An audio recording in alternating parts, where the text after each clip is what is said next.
Assalamu alaikum wa rahmatullahi wa barakatuhu. Alhamdulillah, кезекті сіздермен бірге кездесуім. Құдайға шүкір, менде бәрі жақсы, сіздерде бәрі жақсы ма? Сіздермен бірге алхамдулилля деп қалаласым әр каналға бір өзім отырмын дейді. Сіздермен бірге енді бүгін бір жаңадан алған өзімнің кітабымды көрсетейін деген ғой. Кішігірім шолу қылып жүрейін. Ол кітап мына кітап. Кемел адам деген кітап. Авторы Қайрат Жолдыбай. Негізі бұл кітапты біраз уақыттан бері естіп жүргем. Алсам ба, алмасам ба деп. Ақырында алдым. Көп көргем негізі кітап сөрелерінен өтіп барып көретіндігім. Алуға арзымеген деп бірнеше жолдарды көрдім ютубтан. Мақтап жатыр. Әлі уақытым жоқ әлі. Енді ашып көріңіздердің өздеріңізше. Қайрат Жолдыбай. Ол кісіні танымайтындар болсаңыздар, мына кісі ғой. Яғни суретін қойымға да жүрген. Осы кісінің авторлығындағы кітап.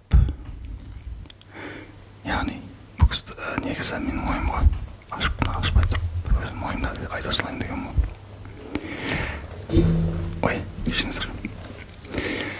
Ашпай тұрып, өзім ойымда айта салайын. Жалпы өзім бір автор таңдаған кезде менің ойым ойында. Ол автордың өзіне бірінші қара көректі. Ол бір кісі мысалға, бір кісі фитнес жайлы жазып атқан болса, ол кісі сол фитнесте бір жетістігі бар ол керек қой. Қарыншып кеткен біреу фитнес жайлы жазса, ол нелогично жоқ. Бизнес жайлы жазса, бизнесте өзінің несі болу керек, жетістіктері болу керек. Өнер жайлы болса, өнерде деген сияқты. Сол сияқты бұл кісі енді кемел адам деп тұр ғой енді. Яғни бұл адамды кемел қылдыратын кітап деп тұр ғой енді. Адамның тайм-менеджмент, яғни уақытты тиімді пайдалану, өмірді жақсы сүру, тағы нәрселерге үйрететін кітап деп айтылады енді осы кітап. Бірақ енді Қайрат Жолдыбай жайында не білеміз? Қайрат Жолдыбай деген кісі бұрын сол муфтиятта істеген, яғни имам болып істеді деймін. Өйткені мен осы алдыңғы 10 жыл бұрын ба, 5 жыл, 8 жыл бұрын ба Астана қаласының Әзірет Сұлтан мешітінде мінберде кәдімгі имамның ақ шапанын киіп уағыз айтып отқан бірнеше видеоларын көрдім. Одан кейін сол медиа тақиясын киіп алып біраз сұхбаттар беріп жүрді ғой. Одан кейін мен енді бизнесте де жетістіктері жақсы дейді. Бұл кісінің жайында менен қарағанда көбірек білетін адамдар. Мен енді қатты өзімді зерттемеппін негізі шыны керек. Яғни бұл кісі дінде жақсы деп ойлайық. Дінде білімі бар, дінде жетістігі бар деп есептейік. Кезінде бұл кісінің даже муфти болады дегенде сыбыс болған. Бірақ кейін муфтияттан шығып кетті. Қазір муфтиятқа ешқандай қатысы жоқ дейді бұл кісі. Өзі тәуелсіз теолог, тәуелсіз дін ғалымы дейміз бе, сондай болып тұр. Және де осы кітаптарды жазып, өзінің бизнесте болсын, өмірде болсын, жетістіктерімен бөлісіп жатыр екен. Және де тағы бір айта кетерлігі, бұл кісі өмірде бизнесте жетістік жеткен дейді. Бірақ қандай бизнес, соны әлі жайып өткенде білмейді екен. Бірақ бір кісі, бір өзім досым айтып еді, бұл кісі әжептәуір бизнестері бар, біраз кәсіптері бар деп ше. Яғни бұл дін жайлы айта алады, бизнес жайлы айта алады. Және де бұл кісінің батылдығы да бар. Қандай батылдық? Енді мына заманда саясаттың заманы болды. Қазір мысалы елімізде бір кемшіліктер болып жатса, қоғам қайраткерлері дейміз ба, ел ағалары дейміз ба, танымал кісілердің барлығы деп үндер өшіп болады. Ал бұл кісі менің білуімше көп сұхбаттарында батыл сөздер айтады. Яғни үндемей қалмайды.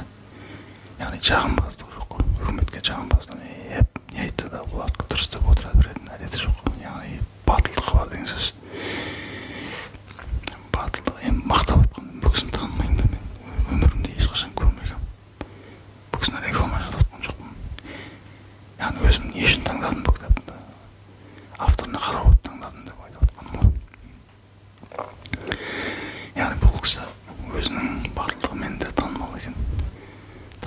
дұрыс қарайды.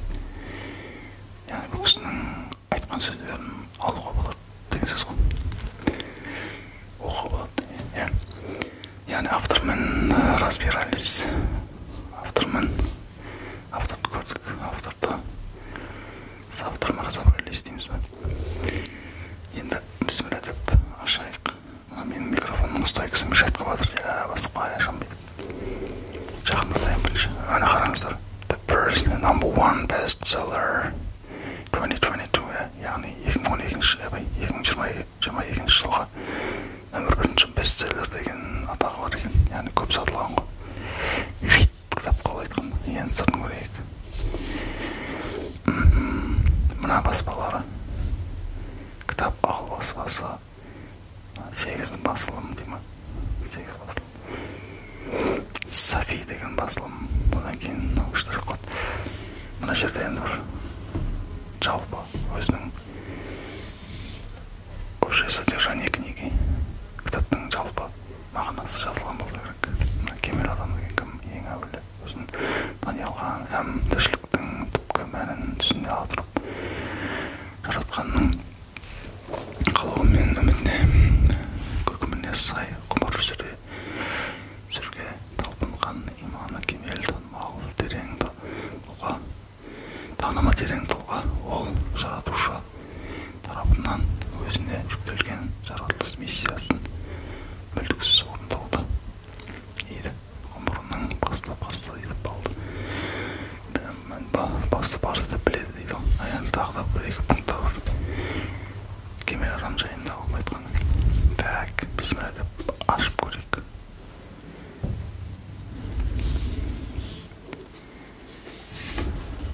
Бұл кісінің өзінің суретін қоймаған екен. Әдетте авторлар өзінің суретін бірінші бетке немесе обложкаға қойып қояды. Ал бұл кісі өзінің суретін қоймапты. Кемел адам мазмұны. Біріншісі кемелдену кедергілері. 9 беттен бастап көрейік. Алғы сөзі, одан кейін ұлы мақсат, биік мұрат, әрбір істе мән бар. Соны істеңіз, ең ізгі адам жаратылысы ағашының мәуесі. Бірінші деп оқытым осыны. Мәуесі. Кемелдену кедергілерге мақсатсыздық. Адамда мақсатсыздыққа не дейді? Мақсатта қалай қою керек? Смарт жобалау әдісі. Өмір тепе-теңдігі. Адамның өзіне деген сенімсіздігі. Адамның өзіне сенімділік ойлату жолдары. Яғни осының бәрі жайында кітаптың ішінде айтылады деген сөз ғой. Ары қарай көрейік. Алғы сөзін айбеттіңіздер мен микрофонымда әлі де түң-түң кеткен дауыстар шығып жатыр. Біраз нәрселер бар екен. Денсаулық дейді. Time management. Міне уақытты дұрыс пайдалануға time management деген. Медитация жайында бар екен. Тағы не бар екен? Көрейікші. Айтпақшы сіздерге сұрақ. Осы кітапты оқып берейін ба? Толығымен. Или қалай болады? Іште керек емес па? Өйткені бүгінгі видео жай ғана қысқаша жолы болады. Толыққанда оқиын еткен жоқпын. Жай ғана жолы ашып көремін, бір-екшілерін оқып көреміз. Өзім пікірімді айтып көремін, бірақ өзім жеке жағдай оқимын енді бұны. Ішім жоқта, тыныштықта. Соқтан комментария жазып кетіңіздер. Оқимын ба, жоқ? Керек емес па?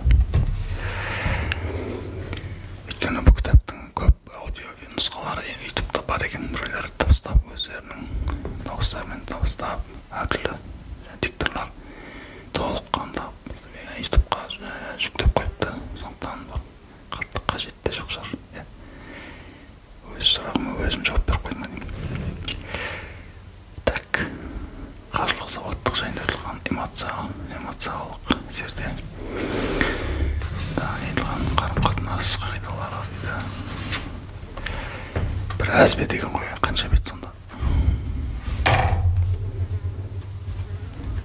How many pages does this book have? Алғы сөзді. Оқып көрейікші алғы сөзді.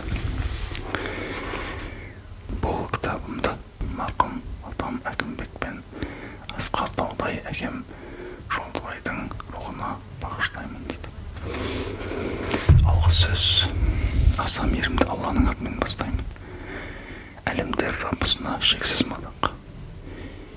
кемел адам әз пайғамбарға сансыз салауат. Кемел адам кім? Ол қандай жан? Бұл сұраққа бір сөзбен толық қамтып дәл жауап беру әрине қиын. Дегенмен осы уақытқа дейін кемел адам жайлы жазылған түрлі еңбектер мен кемелденген тұлғалар өміріне сүйене отырып, жоғарыдағы сұраққа хал-қадерімізше жауап беруді мақсат еттік. Кемел адам дейді. Ең әуелі өзін тани алған һәм деген жерде және деген сөз ғой. Бұрынғы қазақтың тілінде және дегенде һәм деп айтатын болған. Тіршіліктің түпкі мәнін түсіне отырып, жаратқанның қалауымен, жаңағы сыртында осы жазылған жоқ қайда. Жаратқанның қалауымен үкіміне сай ғұмыр сүруге талпынған иманы кемел, танымы терең тұлға. Ол жаратушы тарапынан өзіне жүктелген жаратылыс миссиясын мүлтіксіз орындауды ғұмырының басты парызы деп білді дейді. Кемел адам тағы да жаратушының қос кітабын, яғни Құран мен Құдірет қаламынан шыққан ғалам атты алып туындыны қатар оқи білген, тақуалығы мен даналығы толысқан тұлға. Бұл білім бұлағынан қанша ішсе де шөлі қанбайтын ғылым ғашығы дейді. Кемел адам жаны мен тәніне, бұл дүниесі мен ақыретіне қатар көңіл бөліп, тепе-теңдік сақтауды білетін жан-жақты жетілген жан. Айып өтпеңдер, оқи алмай жатырмын. Ол дүниедегі себеп салдар заңдылықтарын мүлтіксіз орындайды. Һәм барлық істің нәтижесі Алладан екеніне шүбәсіз сеніп, шынайы тәуекел етеді. The next page. Let's open the next page. Негізі сәлже микрофонды андай бар екен, ударған кезде, деген кезде, мына микрофонның стойкасы арқылы мына микрофон құрап бір тук деген дауыс келеді екен. Сәл кайфты қосады екен. Соны мен ойлап жатырмын, қыстырғанда стойканың қыстыратын жеріне бір мата ұрып қоймай деймін, бір жұқпас үшін. Идея ғой, көреміз ертең істеп көрем, бүгін емес. Ары қарай кемел адам қандай жағдайда да, нендей халде жүрсе де, Алласымен әрдайым бірге екендігін терең сезінетін ихсан дәрежесіне жеткен жан. Ихсан дәрежесі деген білесің жарыстыр. Қалың құсап, ямақ қырлайын, ашықтамақ қырлайын. Жаратқанмен байланысы нық, зікірі көп, мінәжаты мінсіз, ғибадаты терең адам. Кемел адам жүрегі мейіріммен махаббатқа, ар мен ұятқа, әділетпен ынсапқа толған көңіл айнасын, жүрек тазалығын барынша сақтай білген кірпияз кісі. Жүрегіне зәредей күнәдағы қонса, оны бірден көз жасымен жууға асығатын шынайы тәубе иесі.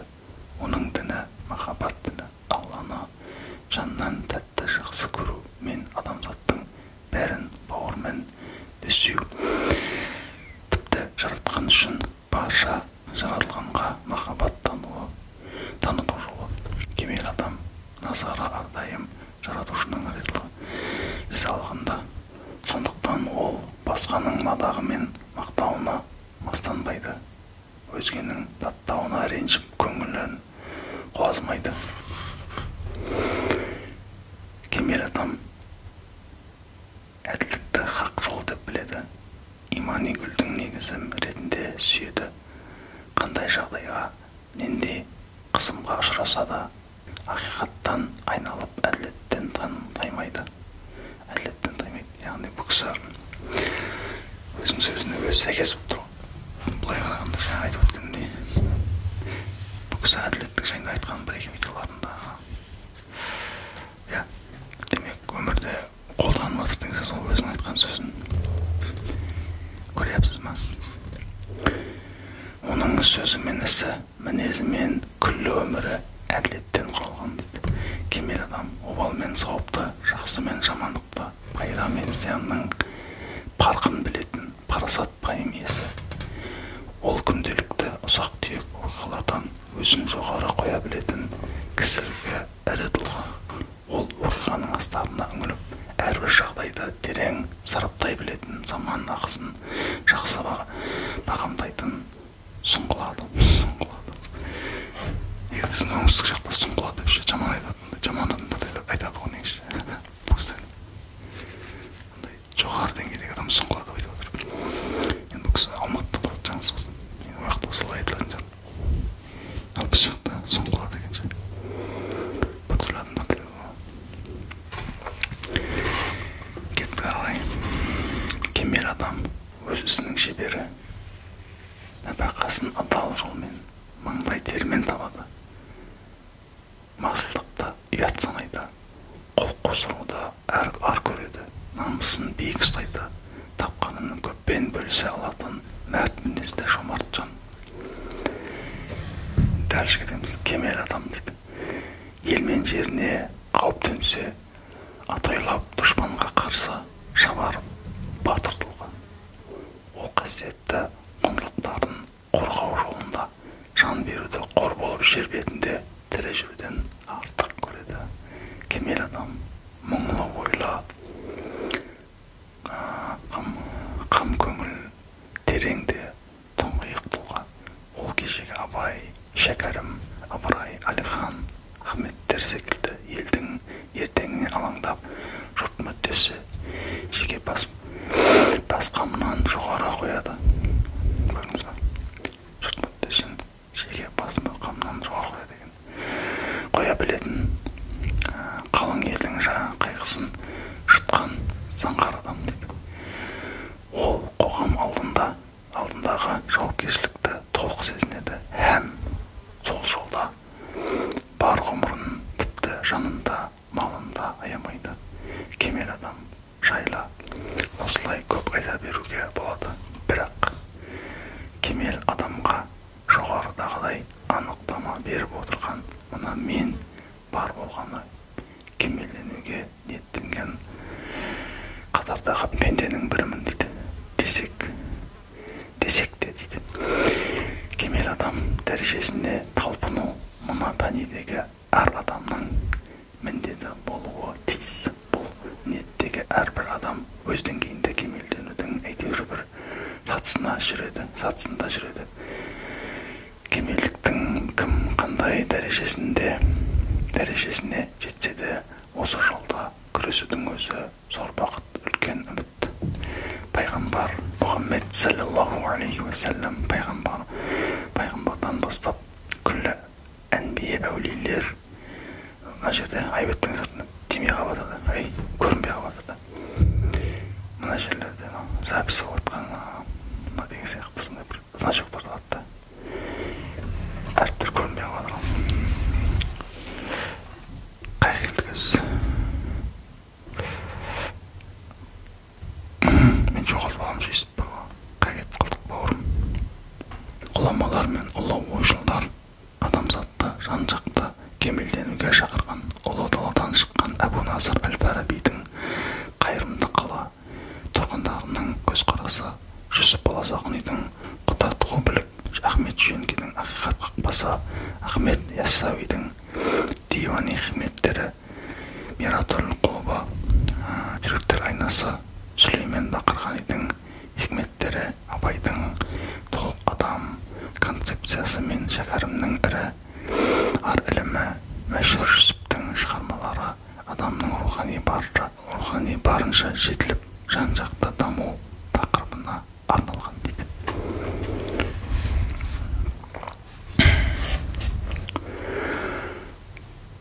Мына кітапқа кіріп баратыр мен шыны керек. Желіп видеоны өшіріп ешкім жоқта оқып жатады екен ғой негізі. Мына видео мешайтып жатыр ма шыны керек. Өйткені неудобно отыр. Микрофонға жақын отыруым керек. Және де бір жағынан кітапты да көріп отыруым керек. Оның әріптері майдаланған через камера. Онша көрінбейді. Сөйтіп көзің жәнегідей мың айтып оқи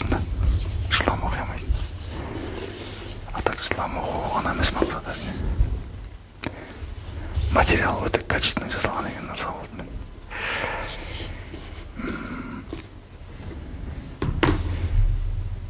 Альхамдулилля, осы кітапты алғаныма. Енді бүгінше қысқалау болсын видеомыз деп аяқтайын.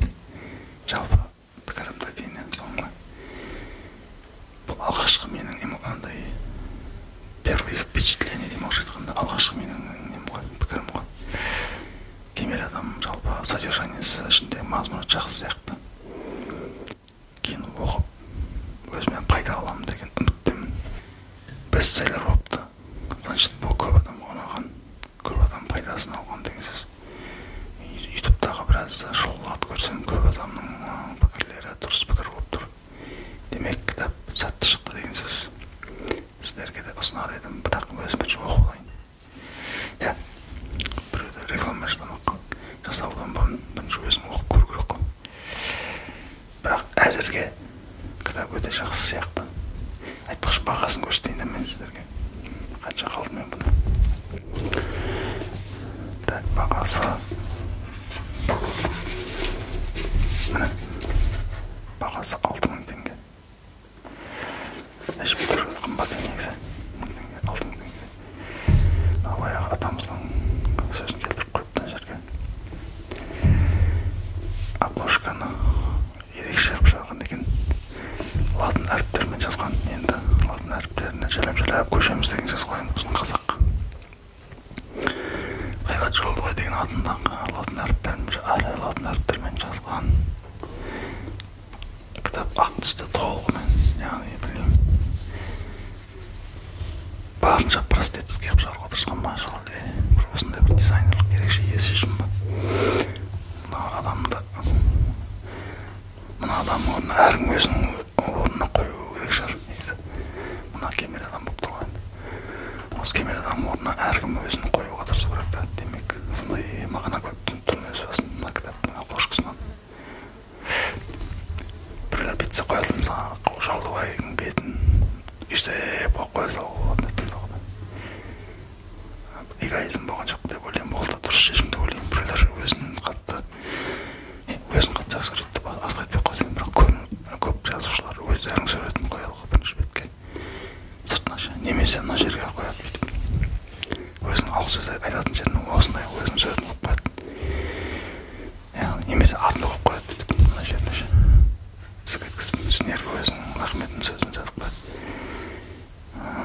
Ал бұл кісінің бірде бір суреті жоқ. Демек, бұл өзін рекламалау емес. Бұл адам бір отвлекающий фактор болмасын деген ой болған шығар. Кітаптың ішінде тек қана ішіндегі пайдасын алсын деп ойлаған шығар деп ойлап отырмыз lazım. Яғни бұл обложка маған ұнады. Иә, жақсы. Кітап менің ойымша жақсы шыққан сияқты. Әзірше. Кейінгі видеоларымның бірінде өзім толыққанды пікірімді айтып кетем. Иншалла, бірақ оқылайын бір жазбай. Ал онда бүгінгі видеоны аяқтайық. Келесі астамайар видеоларымызда кездескенше аман сау болыңыздар. Ассаламу алейкум ва рахматуллахи